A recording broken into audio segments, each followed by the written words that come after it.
That small line in your foundation, is it nothing or is it a sign of a massive problem? The wrong kind of crack can erase over 20% of your home's value almost overnight.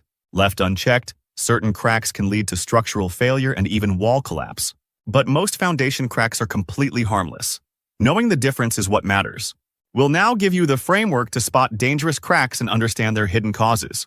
First, the good news.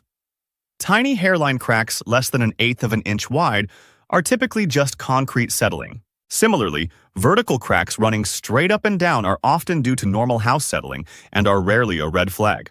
So if hairline and vertical cracks are usually okay, which ones are the villains? It's determined by direction and width. But what if a safe crack is getting wider? A simple test can tell you for sure, and we'll show you how. This is the #1 red flag, the horizontal crack. It's a sign of intense external pressure on your foundation. This pressure causes the wall to bow inwards, like a dam about to break. This is an active threat to your home's structure. What's causing this immense pressure? The most common culprit is expansive soil, which swells when wet and shrinks when dry. This soil problem is supercharged by poor drainage.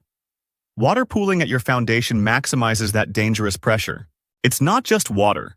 Large tree roots growing near your home can exert incredible targeted pressure on your foundation. Other causes can include poor construction, like improperly cured concrete, or even extreme temperature swings over seasons. The evidence isn't always in the basement. Sometimes your house warns you about a problem upstairs. This brings us to diagonal cracks, which often point to uneven settling. The sign? Doors that stick or windows hard to open.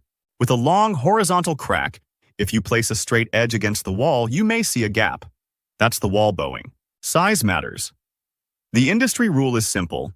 Any crack wider than 1/4 of an inch demands a professional look. About that pencil test? Place tape over the crack and draw a precise line. If the line separates, your foundation is actively moving. So, to recap the danger signs: horizontal or diagonal direction, wider than 1/4 inch, or actively growing. Trying to fix a structural crack yourself is like putting a band-aid on a broken bone. You're hiding the symptom, not the cause. Filling a crack doesn't stop the soil pressure or the settling. The crack will likely reappear, or the pressure will find a new weak spot. Professionals use epoxy injections, but mainly to seal stable, non-structural cracks against water. It's for waterproofing. Choosing the wrong solution can be as bad as choosing no solution at all.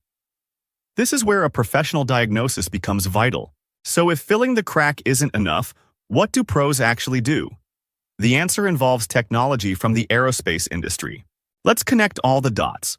The type of crack, the hidden cause, and the financial risk are all part of the same equation. That expansive soil we discussed?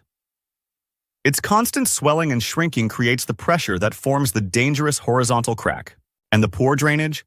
It saturates the soil, accelerating the damage. This is the chain of events that leads to that 20% drop in home value. To fight that pressure, pros use solutions like carbon fiber straps. Bonded to the wall, they're stronger than steel and stop bowing. A complete solution doesn't just brace the wall, it's often paired with fixing the drainage outside. It addresses cause and damage.